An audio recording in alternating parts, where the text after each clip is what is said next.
Cinema industry వైపు వెళ్ళాలనుకుంటున్నారా? మీకు మేమున్నాం. వెంటనే కాల్ చేయండి. నమస్తే సుమన్ టీవీ ప్రేక్షకులకు దసరా శుభాకాంక్షలు. నమస్తే కామేశ్వరి గారు. నమస్కారం అండి. మేడం, ఇప్పుడు దసరా నవరాత్రులు పాటించాల్సిన వాళ్ళు కొన్ని నియమాలు ఉంటాయి కదా. చాలామంది అంటే మేము 9 రోజులు చేయలేము పూజ, మరి 4 రోజులు 3 రోజులు చేయొచ్చా, 9 రోజులు ఖచ్చితంగా చెయ్యాలా, ఇంకా కొన్ని డౌట్స్ ఉన్నాయి కొంతమందికి. అసలు అది నియమాలు ఏముంటాయి మేడం ఈ నవరాత్రులు చేయాలి అంటే? నవరాత్రుల నియమాల్లో ముఖ్యంగా మనం చెప్పుకునేది శుచి, శుభ్రత. నియమము అంటేనే డిసిప్లిన్ ఫస్ట్ కదా. డిసిప్లిన్ అనేది ఎవరో ఎదుటి వాళ్ళు మనకు చెప్తే మనం ఫాలో అయ్యేది కాదు. మనమే డిసైడ్ చేసుకోవాలి. నేను ఈ విధంగా ఉండాలి అంటే ఆ నియమాన్ని మనమే నిర్ణయించుకోవాలి. సూర్యోదయాత్ పూర్వమే నిద్ర లేవాలి, శుభ్రంగా స్నానం చేయాలి, పూజ చేసుకోవాలి, అమ్మవారికి నైవేద్యం వండి పెట్టాలి, మంచి మనసుతో ఉండాలి. ముఖ్యమైన నియమం మంచి మనసు, మంచి ఆలోచనలతో ఉండాలి. ఎంత మంచి ఆలోచనలు అంటే కోపం తెచ్చుకోవడము, విసుగుపడ్డము, ఇలాంటివన్నీ ఉండకూడదు, ఎప్పుడూ ఉండకూడదు. అంటే నియమంలో కనీసం ఈ 9 రోజులు మనము ఆచరిస్తున్నాము అంటే ఈ 9 రోజులు ఖచ్చితంగా ఈ నియమాలు పాటించాలి. తర్వాత బ్రహ్మచర్యం పాటించాలి.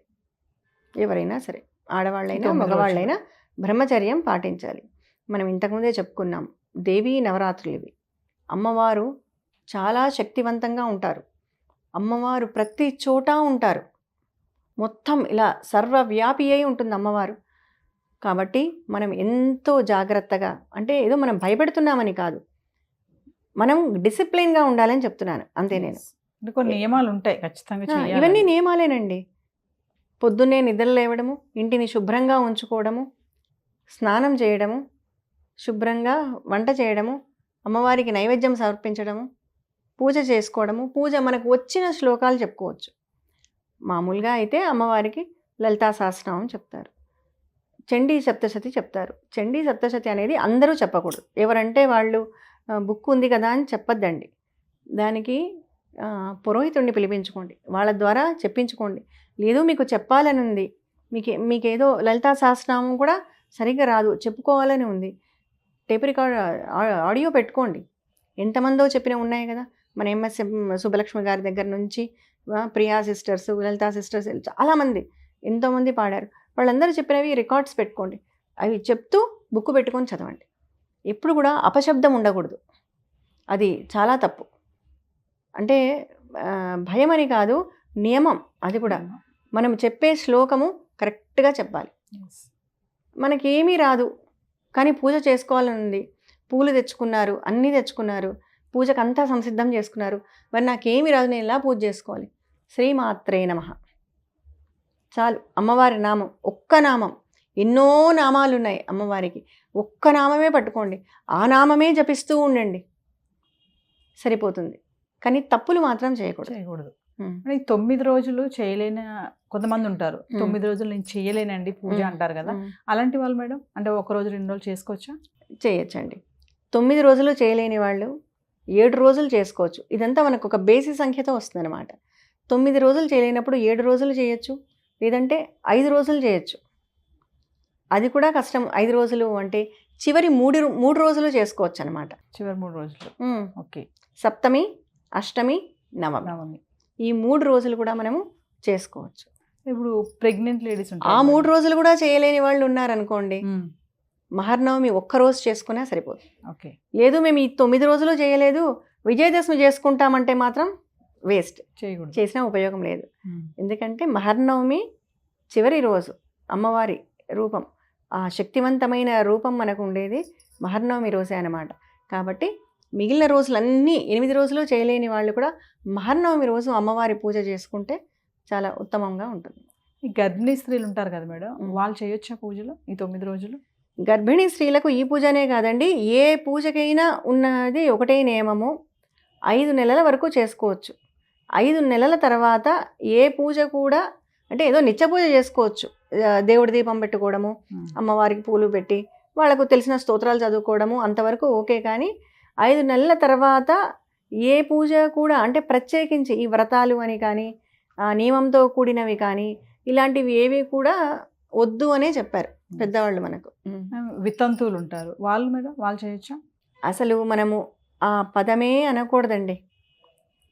వీళ్ళను మనము పూర్వ సుహాసినులు అంటాం. పూర్వం వాళ్ళు సుహాసినులు, సుహాసినులు. పూర్వ సుహాసినులుగా మనం వాళ్ళను పిలుస్తూ ఉంటాము. ఆడవాళ్ళు, పెద్దవాళ్ళు, పిల్లలు, మగవాళ్ళు, వృద్ధులు, ఎవ్వరికైనా భగవంతుడు ఒక్కడే, అమ్మవారు ఒక్కరే, అందరూ పూజించవచ్చును. దీనికి ఎటువంటి నియమ నిబంధనలు లేవు, లేవు. తారతమ్యాలు లేవు. Yes. అందరూ ప్రతి ఒక్కరు కూడా అమ్మవారిని మనస్ఫూర్తిగా ప్రార్థించవచ్చు. మనసు ముఖ్యం. మనసుకు ఏమీ అంటరు. మనసు చాలా పవిత్రమైనది మనసు. మేడం ఈ నవరాత్రులు చేసేటప్పుడు స్టార్ట్ చేశారు, మధ్యలో పీరియడ్స్ వస్తాయి కదా, అప్పుడు ఏంటి మేడం అంటే మరి కంటిన్యూ చేయొచ్చా చేయకూడదా, వస్తే ఏంటి మరి అనే డౌట్స్ కూడా చాలా మందికి ఉన్నాయి.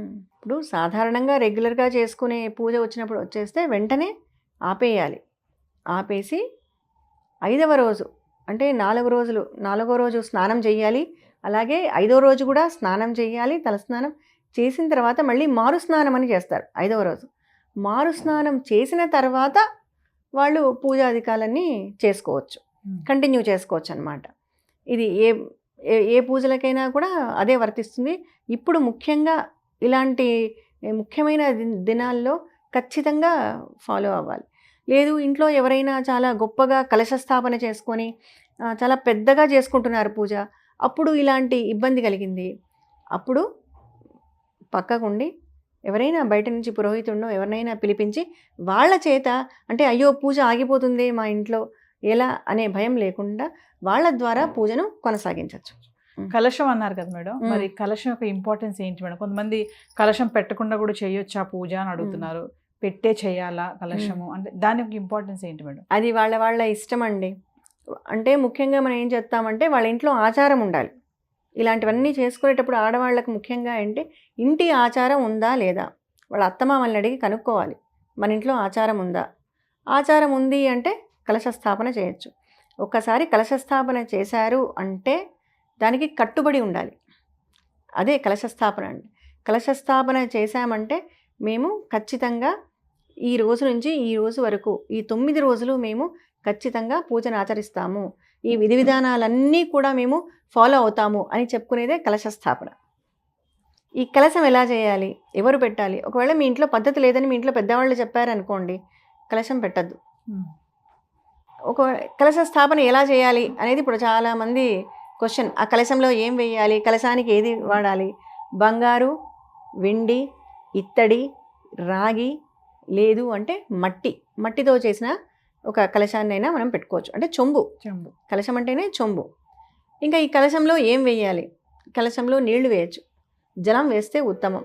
కొందరు బియ్యం కూడా వేస్తారు, జలం అయితే ఉత్తమం. ఆ జలంలో ఏం వేయాలి? పసుపు, కుంకుమ, గంధము, అక్షతలు వేస్తాము. అలాగే పంచపల్లవులు అని వేస్తాం. ఈ పంచపల్లవులు అంటే మా మే రాజు, ఈ 5 ఉండాలి. మామిడి, మర్రి, మేడి, రావి, జువి, ఈ 5టిని మనము పంచపల్లవులు అంటాం. ఈ 5ను కూడా కలశంలో వేసి తర్వాత దాని మీద కొబ్బరికాయ పెట్టి, కావాలి అంటే దాని మీద ఒక రవిక బట్ట కూడా పెడతామన్నమాట. ఇది కలశం, కలశ స్థాపన అంటాం. అలాగే ఈ కలశానికి సూత్రవేష్టనము అని చేస్తారు. అంటే తెల్లని దారంతో కలశానికి దారం చుడతారనమాట. అంటే ఏం జరుగుతోంది ఇక్కడ? ప్రాణప్రతిష్ఠ, అమ్మవారి ప్రాణప్రతిష్ఠ జరుగుతోంది. అమ్మవారిని మనం ఆ కలశంలోకి ఆహ్వానిస్తున్నాం, ఆ కలశ జలంలోకి అమ్మవారిని ఆహ్వానిస్తున్నాం కదా. కాబట్టి ఆ సూత్రవేష్టనము అనేది ఏంటంటే ఆ దారము అమ్మవారి నాడులుగా మనము భావిస్తాం. అమ్మవారి నాడులు అంటే అమ్మవారు తన ప్రాణంతో ఉంది అనే విధంగా అమ్మవారిని భావించుకొని మన ఇంట్లో తిష్ట వేసుకొని కూర్చుంది అమ్మవారు కలశ రూపంలో, అక్కడే ఉంది అమ్మవారు. మన ఇంట్లో ఉందంటే మనం ఎంత జాగ్రత్తగా ఉండాలి, మన వాక్కు ఎంత జాగ్రత్తగా ఉండాలి, మన ఆలోచనలు ఎంత జాగ్రత్తగా ఉండాలి, మన చేష్టలు ఎంత జాగ్రత్తగా ఉండాలి. ఇవేనమాట విధి విధానాలు అంటే. చాలా నియమాలు ఉన్నాయి మేడం. ఎవరైనా ఇంట్లో పిలుస్తారు, భర్తకు ఆకలి అవుతూ ఉంటుంది, పిల్లలకు ఆకలి అవుతూ ఉంటుంది, వాళ్ళని తిట్టకూడదు మనం. పాడుపీడ వీళ్ళు ఉన్నారు, వీళ్ళ వల్ల నేను సరిగ్గా పూజ చేసుకోలేకపోతున్నాను అని అనకూడదు. వాళ్ళందరూ కూడా దైవ సమానులు మనకు. అందరినీ పొరపాటున కూడా మన నోట్లో నుంచి ఏది కూడా అపభ్రంశమైన మాటలు రాకూడదు. మంచి మాటలే పలకాలి. పోట్లాడుకోవడాలు, తిట్టుకోవడాలు, అరుచుకోవడాలు, ఈరోజు సరిగ్గా కాలేదు అంటే ఆ పని హడావిడి, అనవసరంగా హడావిడి పెట్టేసుకొని విసుగొడిపోతూ ఉంటారనమాట. ఇలా విసుగుపడ్డాలు ఇలాంటివి ఏవీ చేయకూడదు. నియమాలు ఖచ్చితంగా పాటించాలి. అంటే 9 రోజులు 9 రోజులు ఖచ్చితంగా పాటించాలి. అలా నియమాలు పాటించే ఇది ఉంటేనే కలశ స్థాపన ఇంట్లో చేసుకోండి. లేదు మేము నియమాలు పాటించలేమండి, మేము మా ఇష్టం వచ్చినప్పుడు లేస్తాం, మా ఇష్టం వచ్చిన విధంగా ఉంటాము, మాకు కుదరదు అంటే ఒకరోజు చేసి ఒకరోజు చేయకుండా, ఇలాంటివన్నీ చేయకుండా రోజు నిత్య పూజలాగా చేసుకొని అమ్మవారికి దండం పెట్టుకొని, ఎన్నో గుళ్ళల్లో అంతా బయట బ్రహ్మాండంగా జరుగుతుంటాయి హోమాలు, కుంకుమార్చనలు, అక్కడ పోయి పార్టిసిపేట్ చేయండి. అక్కడ హాయిగా టెంపుల్లో కూర్చొని అందరితో కలిసి కుంకుమార్చన చేసుకోవచ్చు. సాయంకాలం పూట మఠాలలో జరుగుతుంటాయి, ప్రతి గుళ్ళో జరుగుతుంది. అందులోనూ మనకు ఇక్కడ హైదరాబాద్లో అయితే ప్రతి గుళ్ళో మొత్తం అంతా అమ్మవారే కనిపిస్తూ ఉంటుంది. రష్ ఉంటాయి, అందరూ అక్కడే ఉంటారు. ప్రశాంతంగా వెళ్ళి టెంపుల్లో అమ్మవారిని దర్శనం చేసుకొని అక్కడ వాళ్ళు చేసే అన్ని రకాల కైంకర్యాలు, అన్ని పూజల్లో కూడా మనం పాల్గొని అవన్నీ చూసి తరించి ఆనందించి ప్రసాదం కూడా తీసుకొని ఇంటికి రావచ్చు. నమస్తే. నమస్తే.